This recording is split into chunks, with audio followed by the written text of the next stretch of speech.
মাসকলাই ডাল যদি মাছের মাথা দিয়ে রান্না করা হয় তাহলে তো খেতে খুবই দারুণ। আসসালামু আলাইকুম, কেমন আছেন সবাই? আশা করি ভালো আছেন। আলহামদুলিল্লাহ, আমিও খুব ভালো আছি। আজকে আমি মাসকলাই ডাল মাছের মাথা দিয়ে রান্না করব। তার জন্য প্রথমে আমি এখানে পেঁয়াজ আর রসুনের খোসাগুলো ছাড়িয়ে নিয়েছি। এখন ভালোভাবে ধুয়ে নিয়ে পেঁয়াজ আর রসুনগুলো কেটে নিব। পেঁয়াজ আর রসুনগুলো আমি ছোটো ছোটো করে পিস করে কেটে নেব। আর কাঁচামরিচগুলো আমি কাটবো না, কাঁচামরিচগুলো আমি আস্তই রাখবো। কাঁচামরিচগুলো যখন ডালের মাঝে দেওয়া হবে তখন এমনিতেই সিদ্ধ হয়ে যাবে, তার জন্য আর কেটে দিব না। পেঁয়াজ আর রসুনগুলো আমার ভালোভাবে কাটা হয়ে গিয়েছে। এখন আমি সব কিছু একসাথে করে নিয়ে নিব। এইখানে আমি প্রথমে মাসকলাইয়ের ডালটা নিয়েছি, তারপর হচ্ছে মাছের মাথা, আর হচ্ছে সব ধরনের বাটা মশলা আর গুঁড়া মশলা, আর হচ্ছে পেঁয়াজ রসুন কাঁচামরিচ দারচিনি তেজপাতা, এগুলো। আমি এইখানে ডালের পরিমাণটা প্রায় 1 কেজির মতো নিয়েছি। আপনারা চাইলে বেশিও নিতে পারেন, তার থেকেও কম। আমি এতটুকুই নিয়েছি। মাসকলাই ডালটা শুধু মাছের মাথা ছাড়াও রান্না করা যায়। আমি মাছের মাথা দিয়ে রান্না করব, তার জন্য এখানে যে 1 কেজি পরিমাণ ডালটা নিয়েছি, এতটুকু ডাল দিয়ে আজকে আমি এই মাছের মাথাটা দিয়ে রান্না করব। তার জন্য প্রথমে আমি একটা হাঁড়িতে পানি বসিয়ে দিব। পানিটা একটু গরম হলে ডালটা ধুয়ে রেখেছিলাম, সেই ডালটা এখন আমি এখানে দিয়ে দিব। ডালটা দেওয়ার পর আমি অনেকক্ষণ ডালটা সিদ্ধ করে নিব। আর ডাল যত বেশি ভালো করে সিদ্ধ হবে তাহলে রান্নাটা করা খুব সহজ হবে। তার জন্য ডালগুলো দেওয়ার পর আমি এরকম সব পেঁয়াজ রসুন দারচিনি কাঁচামরিচ সবগুলো দিয়ে দিব। সব কিছু দেওয়ার পর আমি ঢাকনা দিয়ে ডালটা ঢেকে দিব। আর অল্প একটু লবণ দিয়ে নিয়েছি। লবণটা দেওয়ার পর ঢাকনা দিয়ে ঢেকে দিলাম। এখন আমি অনেকক্ষণ সময় ধরে ডালটাকে সিদ্ধ করে নিব। ডালটা আমার প্রায় অর্ধেক সিদ্ধ হয়েছে। আমি আরও ভালো করে সিদ্ধ করার জন্য ডালটা আমি জাল করে নিব। মাসকলাইয়ের ডালটা খুব সময় ধরে রান্না করতে হয়, আর মাটির চুলায় যদি রান্না করা হয় তাহলে এই মাসকলাইয়ের ডালটা খেতে কিন্তু আরও বেশি ভালো লাগে। তার জন্য আমি এরকম করে রান্না করছি।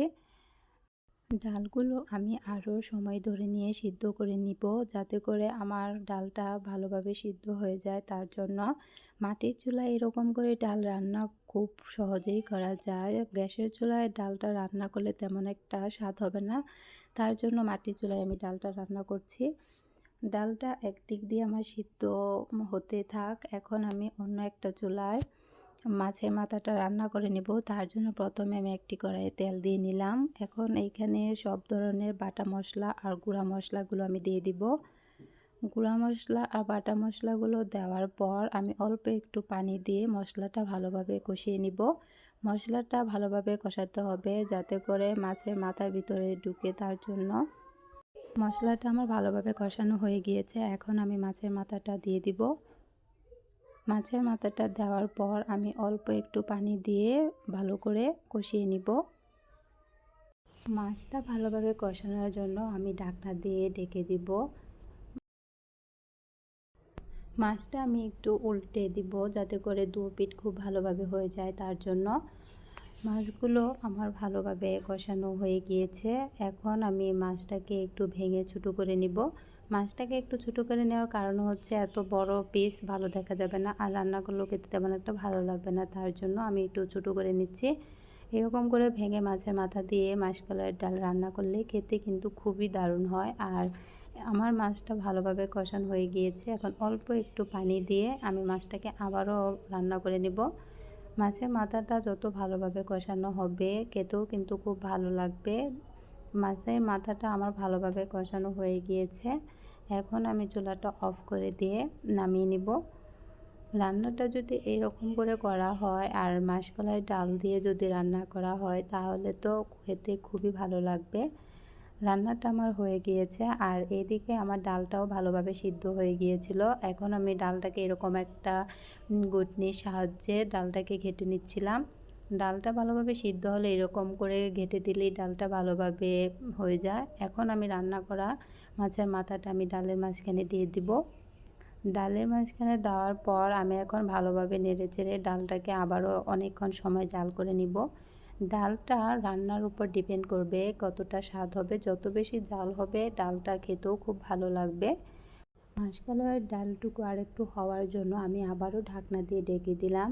ডালটা আমার ভালোভাবে রান্না প্রায় হয়ে গিয়েছে। এখন আমি চুলা থেকে নামিয়ে নিব। আর এই দিকে আমি পেঁয়াজ, রসুন আর অল্প পরিমাণে জিরা আমি তেলে একটু ভেজে নিব। তেলে ভেজে নিব খুব লাল করে। এরকম করে ভেজে ডালে দিলে ডালটা খেতে আরও ভালো লাগবে তার জন্য। আর ডালের ফ্লেভারটাও খুব সুন্দর আসবে। আমার খুব ভালোভাবে পেঁয়াজ আর রসুন জিরাগুলো ভালোভাবে ভাজা হয়ে গিয়েছে। এখন আমি নামিয়ে নিব। নামানোর পর আমি সেই একই পাতিলে আমি দিয়ে দিব। দেওয়ার পর আমি আরও একটু সময় ধরে জাল করে নিব। মূলত এই জাল করে এই ডালটা রান্না করলে খেতে খুবই টেস্টি হয়, তার জন্য আমি অনেকটা সময় ধরে জাল করে নিয়েছি। এই তো আমার ডালটা হয়ে গিয়েছে। এইভাবে মাসকলাই ডাল মাছের মাথা দিয়ে রান্না করে ঘরে রেখে 1 থেকে 2 দিন জাল করে অনায়াসেই খাওয়া যায়। আর ডালটা দেখতে ঠিক এরকম হয়েছিল।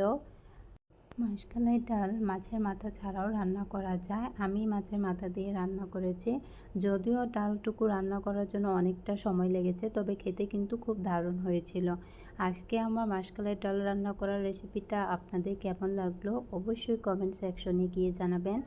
আর আমার চ্যানেলে নতুন নতুন ভিডিও পেতে আমার চ্যানেলটি সাবস্ক্রাইব করে আমার পাশে থাকবেন। আল্লাহ হাফেজ।